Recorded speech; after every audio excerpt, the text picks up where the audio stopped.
Bonsoir à tous et bienvenue dans Drôle d'endroit pour une rencontre. Ravi de vous retrouver. Drôle d'endroit est à Caen ce vendredi, en plein cœur de la ville, dans une église abandonnée, Saint-Étienne-le-Vieux, pour y rencontrer un philosophe très engagé, un philosophe athée, Michel Onfray. Le président de la République, c'est le roi nain d'un petit royaume, écrivez-vous. Ben oui, la Constitution est ainsi faite qu'elle rendrait possible effectivement une grande présidence si on avait un grand président. Simplement, les grands présidents, ils sont où? Je les cherche. Et la drôle de rencontre de Michel Onfray, ce sera avec une femme de lettres. Elle est journaliste, reporter de guerre, Anne Niva. Elle signe un document exceptionnel. Dans quelle France on vit? Leur dialogue, ce sera tout à l'heure. On ne peut pas dire qu'on n'est pas gâté en France. Donc c'est vrai que comme cela a été mon quotidien pendant les 15 dernières années, revenir en France et entendre beaucoup de gens se plaindre m'a parfois agacé, bien sûr. Alors je sais que ça ne plaira pas à beaucoup de gens d'entendre ça, mais je ne peux pas m'empêcher de le dire. Mais d'abord, comme chaque semaine, et pour commencer, qui êtes-vous, Michel Onfray? Votre portrait, c'est signé Bruno Donnet.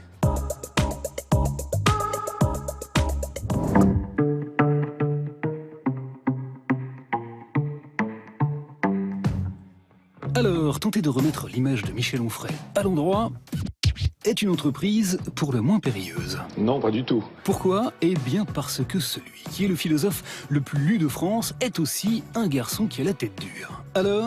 Alors il nous est venu une idée, proposer à Michel Onfray de choisir lui-même entre un portrait qui fait rire ou un portrait qui fait pleurer. Seulement voilà... Moi, quand on me dit c'est ça ou ça, je préfère autre chose. Aïe. Du coup, nous avons opté pour une troisième voie et décidé de nous en remettre à son pote Spinoza. Vous savez, il y a cette phrase célèbre de Spinoza qui dit « ni rire ni pleurer, mais comprendre ». Comprendre. Et pour comprendre Michel Onfray, il faut remonter à son enfance. Fils d'une femme de ménage et d'un ouvrier agricole, le jeune Michel a vécu un traumatisme. Il a été une époque où il était peut-être pas trop studieux, quoi. Il a été placé à l'âge de 10 ans dans une pension, un orphelinat tenu par des prêtres, duquel il n'est ressorti qu'au bout de 4 ans, révolté contre à peu près tout. Les petits chefs, l'ordre, l'autorité, la hiérarchie. Le hic, c'est que devenu grand, il a conservé intact son esprit de révolte, au point qu'à aujourd'hui 58 ans, Michel Onfray est en quelque sorte devenu celui qui est systématiquement contre. Je suis contre la logorée, je suis contre les mots techniques quand ça n'est pas nécessaire. Déboulonneur de statues, pourfendeur d'icônes, Michel Onfray bouscule tout et tout le monde, et ne comptez pas sur lui pour y aller avec le dos de la cuillère à peau. Je pense que Nietzsche a raison de dire qu'il faut philosopher au marteau. Adepte du coup de boutoir permanent, Michel Onfray a écrit contre Sartre. Quand Jean-Paul Sartre nous dit qu'il est résistant alors qu'il écrit dans une revue collaborationniste. Mais aussi contre la psychanalyse et Freud, un sale type accusé d'avoir érigé ses névroses personnelles en religion. Inventant des choses extravagantes, affabulant sur les cas qu'il prétendait avoir soigné et guéri et qu'il n'a jamais guéri. Et même contre le quinquennat. D'abord, il faudrait que les présidents de la République fassent un mandat de 7 ans et ne soient pas renouvelables. Politiquement, Michel Onfray est contre la droite. J'avais envie d'être de gauche. Mais attention, il est aussi contre la gauche. On a une gauche de bourgeois, une gauche de riches, une gauche d'opportunistes, une gauche de bobos, une gauche de libéraux. Parce qu'il est avant tout contre le libéralisme. D'ailleurs, si vous lui demandez par l'effigie de quel grand homme on pourrait bien illustrer un billet de banque... Ce serait Picsou. Après avoir voté Mitterrand, soutenu Besancenot, Michel Onfray ne vote plus. Il est contre. Séduction, élection, trahison. Toutefois, son principal cheval de bataille, c'est bien sûr la religion, ou plutôt les religions qu'il critique plus souvent qu'à son tour. Il y a un certain nombre de gens ont fait de moi un antisémite, d'autres un islamophobe. À force de s'opposer à tout, Michel Onfray ne s'est pas fait que des amis. C'est scandaleux d'être un intellectuel qui est dans son coin et qui simplement se montre devant les médias et qui ne fait rien. Régulièrement critiqué par la presse, traité un temps d'idiot utile du Front National. J'ai la chance quand même d'avoir des unes de haine. Des unes qui demandent s'il faut me brûler. Il a même eu la très mauvaise surprise de se retrouver dans une vidéo de propagande de Daesh qui a choisi de mettre en exergue une petite phrase qu'il avait tenue immédiatement après les attentats de novembre 2015. Nous devrions, nous, la France, cesser de bombarder les populations musulmanes sur la totalité de la planète en prétendant qu'elle nous menace de terrorisme. Enfin, pour être honnête, il faut tout de même ajouter que notre invité est quand même favorable à 2 ou 3 choses. Hédoniste, libertaire, libertin, il est pour la recherche du plaisir et pour l'accès gratuit à la philosophie au travers de l'université populaire qu'il anime à Caen. Il transmet toute sa réflexion. C'est d'une générosité immense. Révolté mais pas que, populaire mais exigeant, Michel Onfray est incontestablement un observateur très attentif du monde comme il va. Voilà pourquoi nous entretenir avec lui ici ce soir, nous on n'est pas contre. On se revoit tout à l'heure ? Exactement. Excusez-nous beaucoup.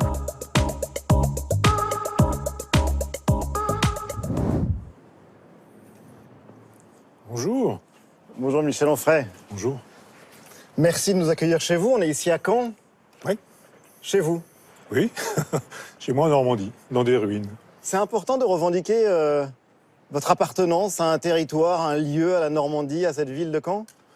Non, je me suis découvert normand tardivement. Puis j'ai découvert effectivement qu'il y avait un attachement. Alors je le revendique pas, mais je le fais savoir ici ou là pour faire savoir qu'il existe une province, qu'on peut exister en province, travailler en province et faire fonctionner des choses en province. Vous connaissez la formule « Comment peut-on être persan » ? Oui. Comment peut-on être normand ? Comment peut-on être autre chose que normand ? J'ai découvert un jour que je descendais des Vikings et qu'il y avait un Haut-Froid le Danois au Xe siècle qui était propriétaire d'Argentan, la ville dans laquelle j'ai vécu pendant 37 années. Et ça n'a pas compté pour rien, parce qu'il y a une espèce de long lignage jusqu'à mon père. Il y avait des Onfray aussi avec Guillaume le Conquérant. Il y en a un qu'on voit d'ailleurs sur la tapisserie de Bayeux. Et ça crée, noblesse oblige d'une certaine manière, ça crée quelque chose, une espèce d'obligation. Ça ne donne pas des droits, mais des devoirs d'une certaine manière, d'être un peu à la hauteur. On est devant une église désaffectée, Saint-Étienne-le-Vieux. C'est un endroit mystique, mythique. C'est curieux ici, on est en plein cœur de la ville de Caen et pourtant c'est un lieu laissé à l'abandon, fermé. Oui, on n'y entre pas. Vous avez eu la chance d'avoir l'autorisation municipale, mais effectivement, il y a eu la déchristianisation en 93. Ça a été violent à Caen. C'est une ville de Girondins. C'est d'abord la ville de Charlotte Corday. Oui, chère à votre cœur. Oui, absolument, parce que c'est une girondine. C'est pas on a dit qu'elle était contre-révolutionnaire, royaliste, monarchiste. C'est pas vrai du tout. Elle a assassiné Marat. Oui, qui était l'ennemi du peuple, contrairement à ce qu'on disait, qui voulait faire guillotiner en quantité. Elle a juste dit, mais on est en train de dévoyer la Révolution française, donc il faut tuer ce tueur pour arrêter les crimes et les meurtres. Et puis après, il y a eu effectivement des bombes. Au moment de la libération, les troupes alliées sont passées par ici, et on dit qu'effectivement, ce sont des bombes anglaises qui ont mis cette église dans cet état. Et depuis, comme ça coûte très cher, évidemment, c'est une ruine. Personne ne la restaure, c'est bien dommage parce que c'est une église magnifique et puis elle est complètement centrale dans Caen. Oui. Mais c'est un endroit troublant en effet. Les ruines sont toujours troublantes. Il y a une esthétique de la ruine.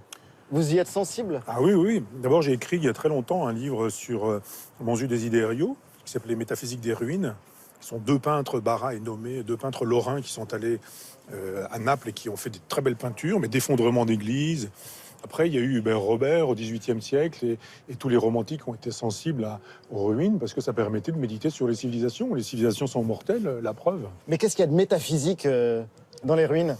L'occasion d'une méditation sur le passé, c'est-à-dire d'éviter de croire que tout est là pour toujours et de toute éternité. C'est une invitation à voir que les choses les plus solides, les plus monumentales sont appelées aussi à disparaître. Et on voit comment le lierre arrive, comment les arbres poussent, comment les racines font éclater tout ça doucement. Puis un jour, une pierre, deux pierres, un mur, deux murs, puis après, tout disparaît, il n'y a plus rien.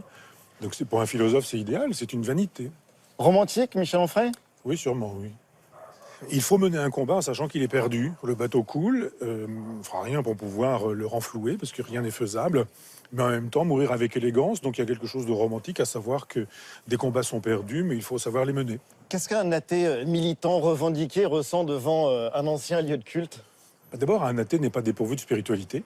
Et c'était un grand coup d'État de la part de la religion d'avoir laissé croire que la spiritualité devait être religieuse. Que si on était athée, on n'avait pas de spiritualité. On était une espèce de pourceau d'Épicure.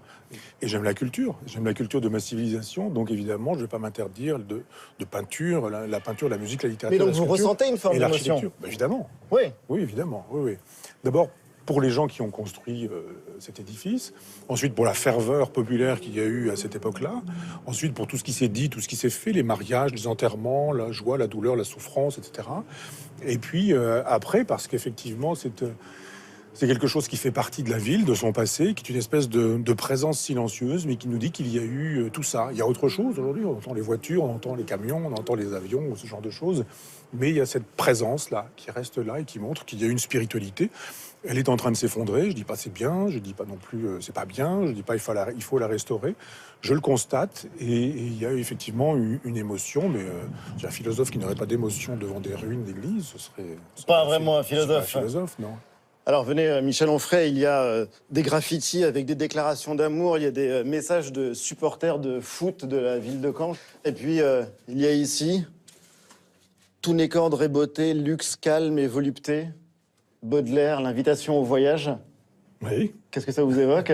Je connaissais pas, enfin je connais le poème de Baudelaire, mais ordre et beauté, luxe, calme et volupté, oui, ça marche. Hein. Ça marche pour vous? De la beauté, du luxe, du calme et de la volupté. Que peut-on souhaiter de mieux? Voilà, Michel Onfray, on a parlé de romantisme, on va parler d'anarchisme. On va continuer la visite de cet endroit assez magnifique.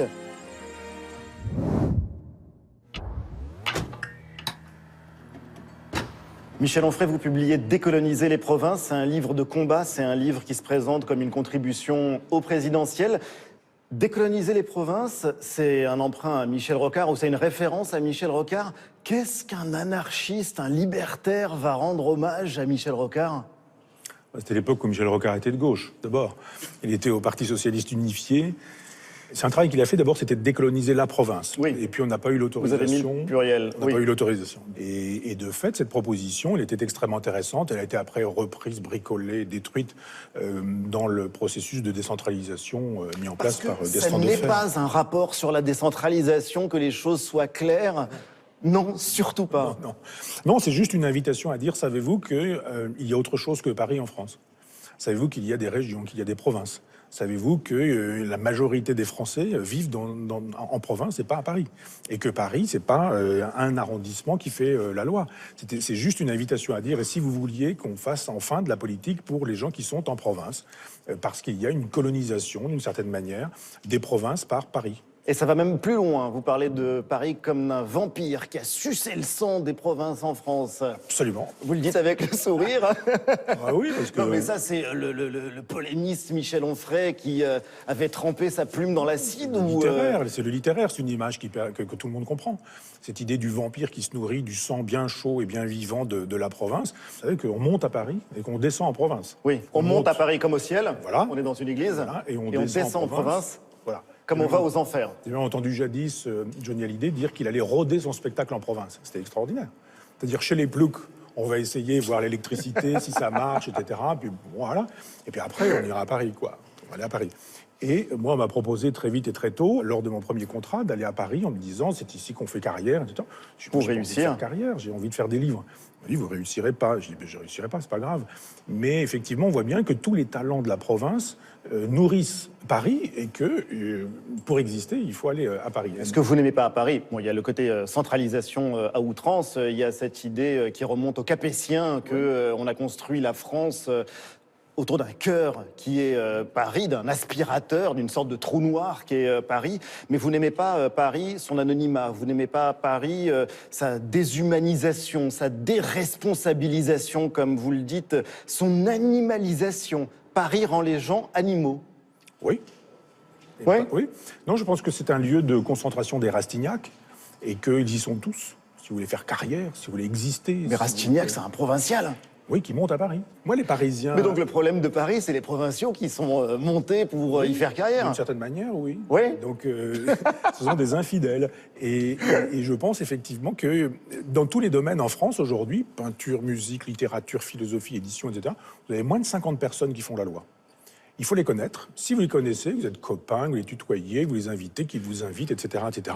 Alors c'est facile, les portes s'ouvrent. Et on sait très bien aujourd'hui que si vous voulez faire du cinéma... Vous faites partie des 50, Michel Onfray. Surtout en vivant là. Vous vivez à Caen, mais oui. Vous faites la loi à Paris. Non, je ne fais pas la loi à Paris, vous rigolez. Je ne fais pas la loi, moi, je n'ai aucun poste de pouvoir. Aucun. Aucun. De décision. Bah, dites-moi lesquels. L'université populaire. C'est pas un poste de pouvoir. Bon, c'est un magistère. Ah, c'est autre chose. Mais je ne distribue aucun diplôme, je ne permets aucune carrière, je ne suis utile à rien ni à personne d'un point de vue professionnel ou politique ou je ne sais quoi. Non, je vous trouverai pas. Hein. Vous ne trouverez pas un endroit dont vous pourriez dire c'est un lieu de pouvoir qui me permet d'exercer sur autrui. C'est ma vie de libertaire. Vous êtes un média alors? Un média non plus. Vous avez une chaîne de télé, vous avez différents canaux d'expression, vous avez des podcasts suivis par des centaines de milliers de personnes, vous avez les livres. Oui. Donc, vous avez les tribunes. Oui. Donc, Michel Onfray est un média. Ah oui, média comme ça, en ce sens, si vous voulez, oui, je suis un médiateur. On peut le dire comme ça. Ce livre, Décoloniser les provinces, j'ai l'impression que c'est aussi un livre pour rappeler qui vous êtes. qui vous êtes, au-delà des polémiques, au-delà des batailles, au-delà de tout ce qu'on a pu écrire et dire de vous ces derniers mois, ces dernières années? Oui, non, mais vous avez raison là-dessus. C'est rappeler qui est Michel Onfray, à ceux qui voyaient en vous, par exemple, un allié du Front National, un type qui était aussi un allié de la droite, parce que vous n'arrêtez pas de critiquer la gauche. C'est rappeler, voilà qui je suis. C'est-à-dire que quand on n'entre pas dans les cases, c'est-à-dire aujourd'hui, on a la droite, la gauche, et puis on a dans la gauche des cases. Donc il faudrait rentrer dans la case lutte ouvrière, nouveau parti anticapitaliste, parti socialiste, front de gauche, Macron éventuellement. Il faut dire qu'il n'y a pas grand monde dans votre case. Elle n'est pas représentée politiquement sur l'échiquier. Bien sûr, vous avez raison. On estime que si on n'est pas dans ces gauches-là, dans les gauches officielles, institutionnelles, avec des députés et des sénateurs, c'est donc qu'on n'est pas de gauche. Quand vous critiquez la gauche, et vous l'avez beaucoup fait, ça vous vaut les éloges de la droite. Oui, ça me gêne, ça. Mais, ça vous gêne, mais c'est comme si Michel Onfray, tout à coup, devenait un auteur de droite. Oui, ça c'est leur affaire. Moi, je sais qui je suis et je suis resté fidèle à mes idées. Donc, moi, je suis fidèle à mon bulletin de vote de mai 1981. La première fois que j'ai voté pour Huguette Bouchardot, c'était en 81, premier tour, deuxième tour, François Mitterrand. Et je trouvais très bien ce que disait François Mitterrand sur les femmes, sur le nucléaire, sur l'armée, sur le social. Je suis resté fidèle à ça. C'est ma faute. C'est ma grande faute. Je suis resté fidèle, mais parce que tout le monde a trahi depuis. En 1983, Mitterrand nous dit c'est pas possible, le socialisme n'est pas applicable dans la configuration qui est la nôtre. Et Mitterrand a dit allez, on abandonne le socialisme, on ouvre une parenthèse, toujours pas fermée, et on abandonne le socialisme et on a un autre horizon et il devient indépassable, c'est l'Europe libérale. Et Mitterrand s'est trouvé réélu dans un deuxième mandat, comme chacun connaît l'histoire. Et puis depuis, c'est l'horizon indépassable. Et on connaît la suite. Oui. Beaucoup à gauche vous accusent d'être un allié objectif du Front National. Beaucoup Libération, c'est-à-dire... Pas seulement. Le Monde. C'est aussi diffus. Oui, voilà, ça fait... Non, mais ça fait une. Depuis 2002, j'ai créé l'Université populaire pour lutter contre les idées du Front National. J'ai jamais eu la une de Libération pour ça. Toujours dans la liste des reproches qu'on vous a fait récemment, on vous a taxé d'islamophobie. Oui. Oui. Oui, et puis d'islamophilie aussi. Aussi. Tout se dit. Au fond... Mais tout se dit quand on est libre. Si vous êtes libre et que finalement vous n'êtes inféodé à rien, ni à personne, et à aucun parti, il est bien évident que les gens des partis ne vous aiment pas. C'est aussi votre manière d'intervenir dans le débat public, qui est protéiforme, qui se saisit de l'actualité à chaud, qui n'hésite pas à employer la polémique. Il y a aussi le Michel Onfray qui tweete. Oui, qui tweetait. Qui tweetait. Oui. Et qui, Mais qui tweetait comme Donald Trump. Donald Trump devrait s'inspirer de vous parce que vous avez quitté Twitter. Oui, parce qu'effectivement, le problème, c'est pas ce que j'écrivais, c'est ce que les gens lisaient. C'est-à-dire que... Expliquez-nous ça. Il y a plein de journalistes qui sont plus capables de lire 140 signes qu'un livre de 1,5 million de signes. Donc effectivement, quand je publie Décadence et que le livre fait 500 pages, c'est à peu près 3 jours, 4 jours d'humilité, puisqu'il faudrait lire le livre et pour avoir un avis. Et ils se contentent souvent du titre. Donc ils ont lu Décadence, donc je suis un décliniste, je suis un pessimiste, je suis tout ce qu'on voudra. Le tweet, c'est extraordinaire. Ça n'excède pas les capacités d'un certain nombre de journalistes. 140 signes, c'est formidable. On n'a pas besoin d'aller au-delà. Et donc mon problème n'était pas ce que je disais, mais ce qui était lu. Si d'un seul coup, on ne comprend pas ce qui est écrit, parce que ce sont des aphorismes, alors on arrête les aphorismes. Vous savez, Sioran écrivait des aphorismes, et quand on lui demandait comment il faisait, il disait, mais j'écris d'abord 2 pages. Et la plupart du temps, la dernière phrase de ces 2 pages, c'est un aphorisme. Je fais sauter les 2 pages, il me reste l'aphorisme. Eh bien, un tweet, c'est un aphorisme. Oui, vous êtes incompris. Pardon ? On ne fait pas l'effort de vous comprendre ? Non, mais c'est parce que quand vous avez vraiment envie de massacrer quelqu'un, vous pouvez faire dire n'importe quoi un tweet. Le fameux tweet, j'étais à Cayenne, j'ai une conférence en Guyane, et je découvre ce qui se passe à ce moment-là. Et je dis, nous récoltons nationalement ce que nous avons semé internationalement. Ça donne, je ne sais plus quel primitif, un titre en disant, on ferait crash sur les morts du Bataclan. Par la suite. Et je me dis, mais je ne suis pas compris. Donc je dis simplement, mettez en perspective le terrorisme avec ce que nous faisons de manière internationale et peut-être comprendrez-vous. Donc je me suis dit, c'est trop compliqué, le tweet, j'arrête les 140 signes parce que c'est trop de malentendus. Alors, dans votre livre, en tout cas, il y a une expérience théorique qui est intéressante. Et là, pour le coup, qu'on peut recommander absolument à tout le monde. Vous dites, peut-on vivre dans un pays sans gouvernement? La réponse est oui. Oui. Sérieusement? Regardez en Belgique, ils ont été très longtemps sans gouvernement, ça marchait très bien. Donc, et puis on voit bien que là, il n'y a plus de gouvernement depuis quelques mois en France. Ça marche pas pire, c'est pas pire. Enfin, il y a un gouvernement, il y a malgré tout une administration, il y a des ministres, il y a un président de la République, des assemblées. Ouais, le président de la République, il va voir le spectacle de Michel Drucker, etc. Il gouverne plus beaucoup. Et on voit bien qu'effectivement, le gouvernement gouverne plus beaucoup, qu'ils sont tous dans les logiques des présidentielles et que c'est pas pire. Donc je dis juste, si c'est un gouvernement jacobin, centralisateur, parisien, etc., on peut en faire l'économie parce que la vraie gouvernance, elle est là où les gens sont, c'est-à-dire dans les villes, dans les municipalités, les départements, etc., et qu'on n'a pas besoin, franchement, de ces gouvernements jacobins. Le président de la République, c'est le roi nain d'un petit royaume, écrivez-vous. Ben oui, la Constitution est ainsi faite qu'elle rendrait possible effectivement une grande présidence si on avait un grand président. Simplement, les grands présidents, ils sont où? Je les cherche. Or, la logique, elle est impitoyable, elle est même terrifiante, telle que vous la décrivez, la logique de l'élection, quelles que soient ces élections dans notre système, la Ve République, la séduction, l'aliénation, la trahison. Séduction, élection, trahison. Oui. C'est un triptyque qu'on peut voir fonctionner depuis longtemps. Hein, le peuple est toujours cocu. Ben oui, regardez les tromperies. Mais ne dites pas, ben oui, faites votre travail de philosophe, expliquez-moi, Michel Onfray. Je vais vous dire pourquoi, mais il suffit de regarder. J'ai l'expérience, moi, qui me permet de voir comment ont fonctionné les trahisons. Qu'est-ce qu'un chef? Un chef, c'est quelqu'un qui obéit à ce que le peuple lui impose, à ce que l'énergie du peuple lui impose, à ce que la nation lui impose. Eh bien, je trouve que le chef de l'État, ça devrait être ça, quelqu'un, non pas qui commande, mais qui obéit à ce qu'exige l'histoire. Et il y a une manière, dans ces cas-là, de faire ce qu'on nous dit en permanence, hein, c'est-à-dire la rencontre d'un homme et d'un peuple. Alors justement, vous avez défini ce qu'était un chef. Qu'est-ce qu'un peuple? Un peuple, c'est l'énergie qui constitue une nation derrière une langue.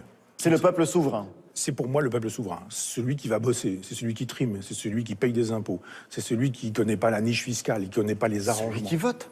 Pas seulement. Enfin, les gens les plus riches de la France votent aussi, pour moi, ils font évidemment partie du peuple, mais d'une partie du peuple qui impose sa loi à l'autre partie du peuple. Et il y a une dignité chez ce peuple. Il y a un bon sens. Si vous avez ce génie populaire et qu'il est soutenu par une culture et par une éducation, vous avez une inventivité qu'il n'y a nulle part ailleurs, dans tous les peuples. Hein. Pourquoi ne l'avoir pas fondé de mouvements politiques ou d'essayer de donner une forme politique? Pourquoi ne pas vous présenter, par exemple, à des élections pour essayer de porter cette voix que personne ne porte dans l'échiquier aujourd'hui? Je pourrais, oui, envisager ça, mais je fais de la politique autrement. C'est-à-dire, je pense que l'Université populaire du Goût, l'Université populaire de Caen sont pour moi des façons de faire de la politique. Ce que nous faisons tous les deux, ce que j'écris là, c'est pour moi aussi une façon de faire de la politique. Et je pense que je suis plus utile en faisant ça comme ça qu'en étant conseiller communal ou conseiller d'une communauté d'agglomération où je serais responsable. Conseiller ministériel ou conseiller du prince. Ou oui, conseiller... absolument. Oui. Ça vous a jamais tenté? Surtout pas. On n'a pas à rencontrer les hommes de pouvoir quand on est philosophe. Dès qu'on les rencontre, ils deviennent sympathiques, ils nous offrent le whisky de la République, qu'on boit avec eux, ou ce genre de choses. Et d'un seul coup, on perd sa liberté d'esprit. Donc il ne faut pas être courtisan, et ce sont des gens que les idées n'intéressent pas. Ce sont des gens que le pouvoir intéresse et rien d'autre, et qui ont besoin parfois de jouer la démocratie participative pour dire mais vous voulez quoi, vous souhaitez quoi, etc. Les cahiers de doléances sont toujours les mêmes. Oui. Il en faudrait d'ailleurs des cahiers de doléances. Moi, je suis pour ça, bien sûr. Des vrais cahiers de doléances. Les idées ne manquent pas chez les gens. On n'a pas besoin de techniciens, de technocrates, d'énarques, de polytechniciens, de gens qui font des projets sur tout et n'importe quoi, qui vous font la démonstration que cette église n'est pas une église, et superbement, et en 3 points. Mais on n'a pas besoin de ces gens-là. On a juste besoin d'aller chercher, capter l'énergie du peuple qui lui dit « Mais moi, je suis chauffeur de taxi, j'ai des trucs à vous dire. Moi, je suis marchand de poissons. Moi, je suis paysan. Moi, je suis marin-pêcheur. Moi, je suis coiffeuse. Et j'ai des trucs à vous dire sur l'organisation de la société, du travail, etc. Un président de la République, c'est quelqu'un qui sait, qui écoute, qui entend, qui fait remonter ça. Voilà pourquoi je vous disais qu'un chef, c'est quelqu'un qui obéit, pas quelqu'un qui commande. Ou alors il y aura une révolution inspirée par Michel Onfray? Ça m'étonnerait, mais je crois à une révolution lente et douce. Moi, je n'aime pas les guillotines, je n'aime pas le sang, je n'aime pas tout ça. Je déteste Robespierre. Et je crois aux vraies révolutions qui sont celles des idées, des pensées, de la contamination, de la capillarité, du fait que les gens puissent dire « Ah oui, tiens, finalement, pourquoi pas, la politique, c'est mon affaire, je suis citoyen, je ne suis pas citoyen que quand je vais mettre un bulletin de vote pour jouer à cette histoire dont on connaît la fin, mais juste en faisant des choses. » Et j'invite à ce que la citoyenneté redevienne une aventure personnelle et individuelle, parce que la politique, c'est essentiellement ça. C'est vrai qu'un journaliste québécois vous a qualifié de Zemmour de gauche? Oui. Ça vous fait rire? Oui, tout me fait rire, moi, de la part des journalistes. Donc, je suis pas... Vous savez, il y avait Héraclite qui riait, Démocrite qui pleurait. Enfin, c'est un truc... Et moi, je suis ni dans le rire, ni dans le pleur. Je suis plutôt dans le sourire. Et c'est Nietzsche, ça, plutôt. Moi, j'acquiesce au monde autant que faire se peut, mais en souriant, en riant, en étant nietzschéen. Et Nietzsche faisait du rire une espèce de signe de la grande santé. Gardez votre sourire, Michel Onfray. On va maintenant accueillir une journaliste. Tiens, mais celle-là, vous allez l'aimer, je pense. C'est une femme de lettres, une femme engagée, reporter de guerre, prix Albert Londres. Anne Niva consacre une enquête passionnante à la France d'aujourd'hui. Le titre, Dans quelle France on vit? Mais vous connaissez peut-être la tradition, Michel Onfray. Marions-les, Michel Onfray, Anne Niva, c'est signé Bruno Donnet.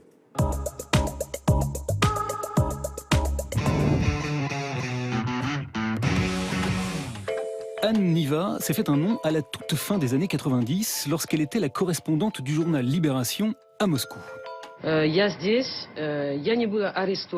Mais c'est en l'an 2000 qu'elle a accédé à la grande notoriété en remportant la plus haute distinction du journalisme, le prix Albert Londres pour son récit de la guerre en Tchétchénie.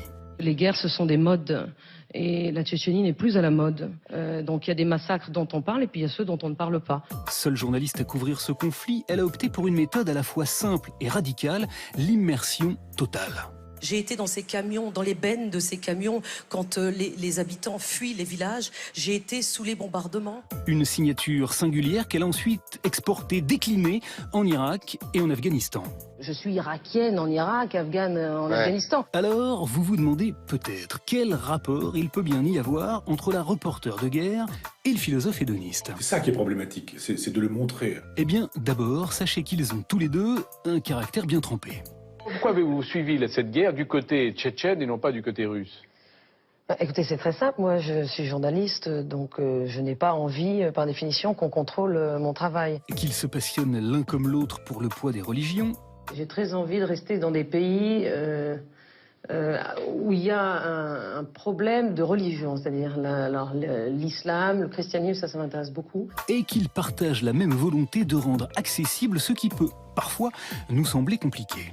C'est pas compliqué l'Irak, c'est pas compliqué l'Afghanistan, c'est pas compliqué tout ce qui se passe au Moyen-Orient aujourd'hui, c'est des histoires. Anne Niva le fait dans ses reportages ou dans ses livres et Michel Onfray au travers de ses cours de philo accessibles à tout le monde.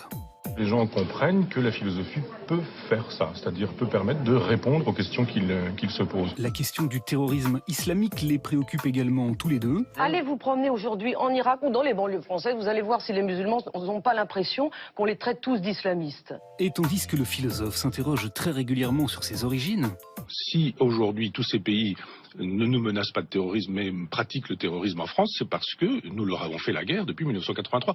La journaliste dit sensiblement la même chose que lui. Les Afghans aujourd'hui sont confus. Ils n'arrivent pas à comprendre ce que font les Américains chez eux, combien de temps ils vont rester. Et fustige très régulièrement les raccourcis et les amalgames.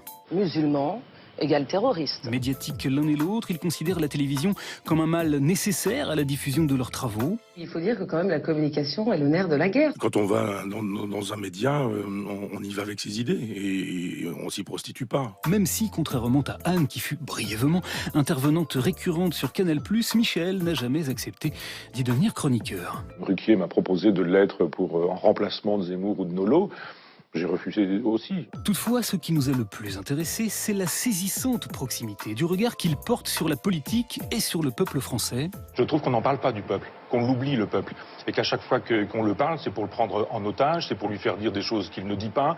Car reprenons les méthodes qui ont fait la saveur de ces reportages de guerre, Anne Niva est allée rencontrer, écouter les Français. Ce qu'ils veulent, avant tout, c'est qu'on s'intéresse à eux et qu'on les écoute. Et ils ont beaucoup de choses à dire. Elle en a fait un livre qui vient de paraître et dans lequel, en dépit de la grande défiance qu'elle a observée à l'égard de la politique, la journaliste en est arrivée à la même conclusion que celle du philosophe. Je ne parviens pas à être pessimiste ou à être misanthrope. Et c'est cette communion d'optimisme plutôt rare ces temps-ci qui nous a donné très envie de les faire dialoguer. C'est très bien, c'est très bien.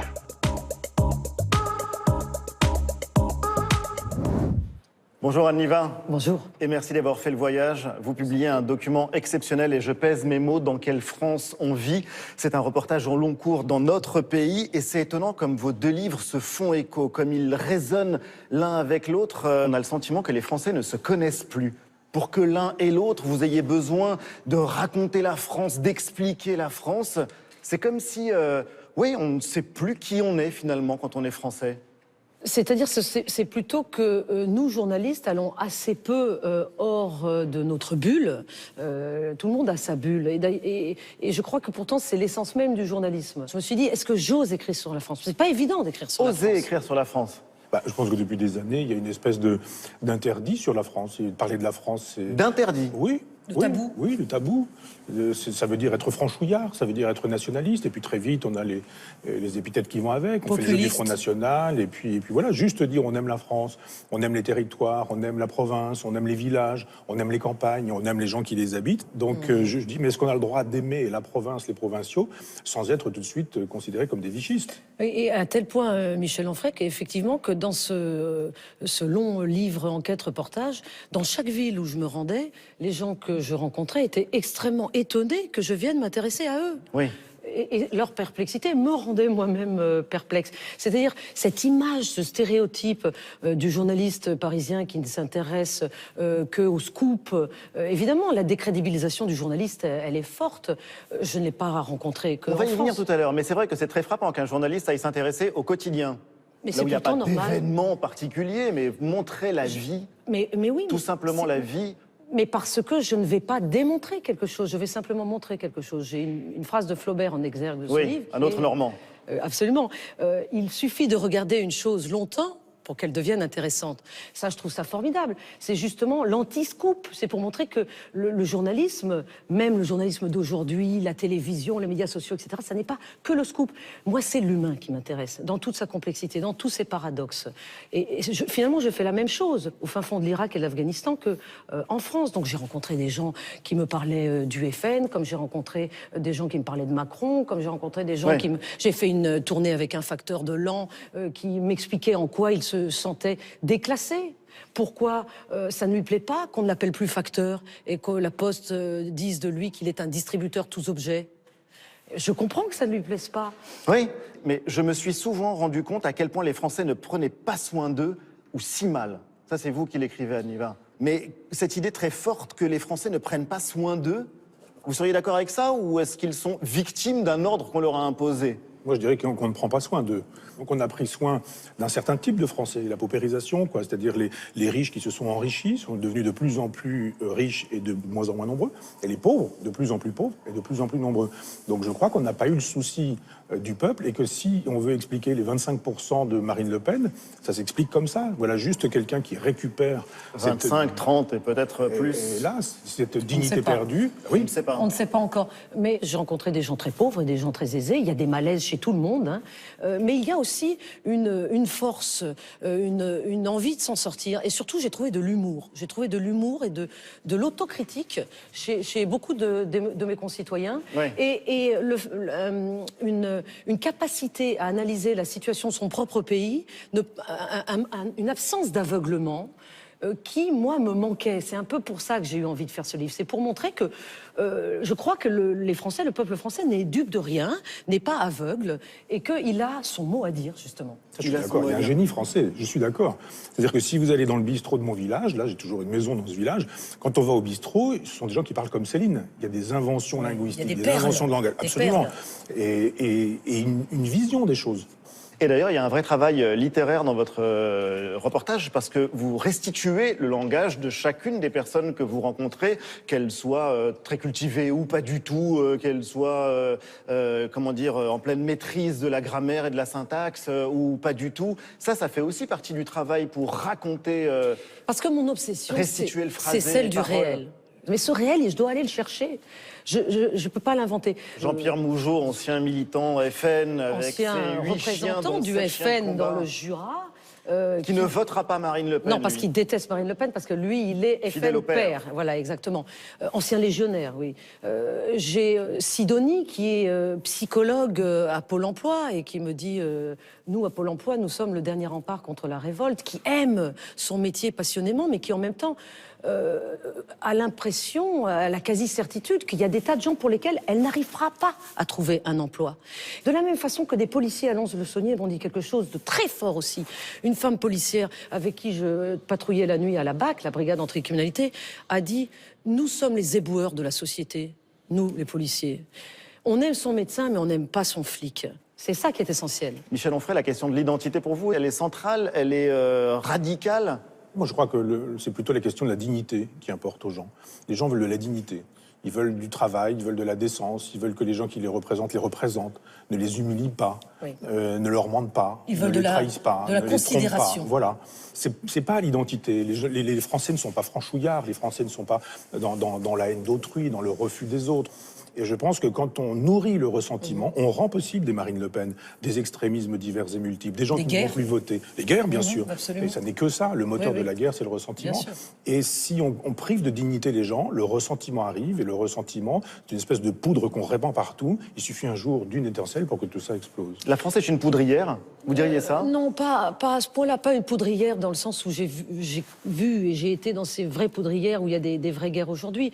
Mais les gens ont peur les uns des autres. Quoi qu'il arrive, ce que j'ai traité, le thème que j'ai traité à Lons-le-Saunier, c'est le sentiment d'insécurité. Donc c'est pas l'insécurité elle-même, c'est pas les statistiques d'insécurité qui m'intéressent. C'est le fait que malgré ces statistiques qui sont faibles à Lons-le-Saunier, le sentiment d'insécurité existe quand même. Mais à Lons-le-Saunier comme ailleurs, comme à Caen, comme à Évreux, comme à Ajaccio, comme partout. C'est très diffus. Alors certains politiques évidemment jouent sur ces peurs et il faudrait essayer de contrer cela. Parce que ça, c'est trop facile. En faisant chacun son métier du mieux qu'on peut. Et nous, les journalistes, nous avons un rôle à jouer. Vous avez souvent des mots extrêmement durs sur les médias, sur le travail des journalistes. Pourquoi quand vous regardez le travail d'Anne Niva, par exemple... c'est pas un travail de journaliste, pour moi. Ou alors, c'est le meilleur et le pire des métiers. Mais vous lisez les journaux quand même? Non, pas du tout. Pas du tout? Non. Mais pourtant, vous écrivez dans la presse. Mais on peut. Et puis vous-même, vous prenez position, vous écrivez des tribunes. Mais oui, parce qu'effectivement, de temps en temps, c'est la tradition du philosophe engagé, du philosophe dans la cité. On ne peut pas ne pas intervenir dans la cité. Donc, de temps en temps, dans les journaux, dans la mesure où ils me sollicitent, Libération ne me sollicite pas, c'est drôle, Le Monde non plus, mais ceux qui me sollicitent, j'y vais sans difficulté. Pour vous, Michel Onfray, la vraie politique, la politique authentique, la bonne échelle pour faire de la politique, c'est la commune, c'est la ville, justement. Le maire, aujourd'hui, c'est souvent une espèce de descente du monarque. C'est-à-dire qu'on a le principe jacobin et on a un monarque à la tête de l'État. Donc on a aussi des monarques à la tête des régions, des monarques à la tête des départements et parfois des monarques à la tête des on reproduit le même modèle? Absolument. Et moi, ce que je propose, c'est l'inverse. C'est de dire, fini la transcendance, là, le modèle de la cité céleste, mais on a la possibilité, avec les gens, cité terrestre, pour le coup, et l'immanence. C'est-à-dire, je vous donne un pouvoir, si vous ne faites rien de ce pouvoir, voire si vous faites le contraire de ce pourquoi je vous ai mandaté, je vous reprends ce pouvoir. Ça s'appelle le mandat impératif. Pour l'instant, Mélenchon défend cette idée-là. Oui, j'allais dire, c'est très mélenchoniste. Ouais. Non, c'est la Révolution française. Hein, c'est la Révolution française, c'est récupéré dans la Révolution française et chez les Girondins que Mélenchon n'aime pas, puisque lui, c'est un jacobin. Ouais. Et je pense qu'effectivement, on peut faire une proposition franchement girondine. Et bien, je me dis, les gens n'attendent que ça, qu'il y ait une espèce de synergie, d'énergie, qu'à Évreux, on défende les gens d'Évreux, qu'on ne soit pas pour autant nationaliste, étroit et qu'on ait l'esprit de clocher, mais juste qu'on crée des dynamiques qui sont susceptibles après de générer des dynamiques départementales, régionales et puis nationales. Et puis après, on refait une espèce de contrat social qu'on a perdu sinon. Quelque chose d'assez fort, Anne Niva, dans votre livre, vous demandez à un moment, est-ce que finalement on n'est pas trop gâté en France? Bien sûr que si, quand on peut comparer comme moi avec ce qu'est le quotidien de la vie dans un pays en guerre, on ne peut pas dire qu'on n'est pas gâté en France. Donc c'est vrai que comme cela a été mon quotidien pendant les 15 dernières années, revenir en France et entendre beaucoup de gens se plaindre m'a parfois agacé, bien sûr. Alors je sais que ça ne plaira pas à beaucoup de gens d'entendre ça, mais je ne peux pas m'empêcher de le dire parce que je suis dans la comparaison. C'est-à-dire parce que se forcer à la survie, avoir un objectif quand on est en guerre, c'est évidemment la paix, c'est que la guerre cesse, et quelque chose qui vous porte.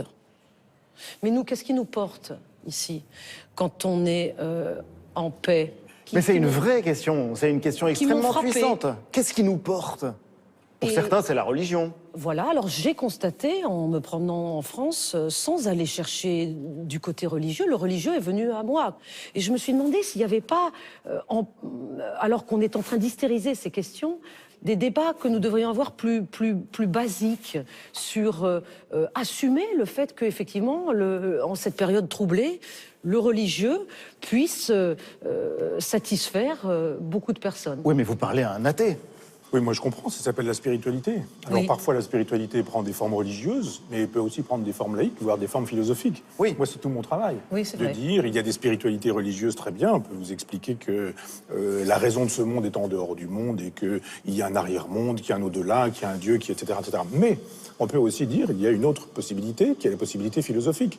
Mais juste de dire à des gens, vous ne savez pas comment vivre, vieillir, souffrir, mourir, aimer, vous ne savez pas comment faire face au deuil, au fait de vous faire plaquer, au fait que vous ayez trop d'argent, pas assez d'argent, ou je ne sais pas quoi. Ouais. Toutes ces questions-là sont des questions éminemment philosophiques. Et si vous lisez la philosophie antique, vous y trouverez des réponses à vos questionnements. Si vous lisez Sénèque, Marc Aurèle, Épicure, Épictète, etc., eh bien vous verrez, il y a de quoi trouver un sens à votre existence. Et quand effectivement on ne dit pas aller à la mosquée, aller à l'église ou aller dans des endroits comme cela, mais chercher les grands textes de l'Antiquité, on redonne du sens à des gens qui n'ont pas besoin de se mettre à genoux. Il y a un fond d'optimisme, oui, malgré le tragique chez vous. Moi, je récuse optimiste et pessimiste. Je suis tragique. L'optimiste dit c'est pour le mieux, le pessimiste dit c'est pour le pire, mais je dis juste c'est pour le réel. Bon, on va rester sur cette très belle question. Philosophe. Très philosophe finalement, Anne Niva. Merci infiniment à tous les deux d'être venus dans Drôle d'endroit pour une rencontre. C'est fini. Je rappelle, Anne Niva, Dans quelle France on vit? C'est passionnant, c'est chez Fayard. Et quant à vous, Michel Onfray, Décoloniser les provinces, c'est votre contribution au présidentiel. En attendant, La parole au peuple qui sera publié le 6 avril prochain. Merci à tous les deux. Drôle d'endroit pour une rencontre, c'est terminé. Je vous retrouve dans 15 jours avec Gérard Depardieu et le dessinateur Mathieu Sapin. Je vous souhaite une très belle nuit sur France 3.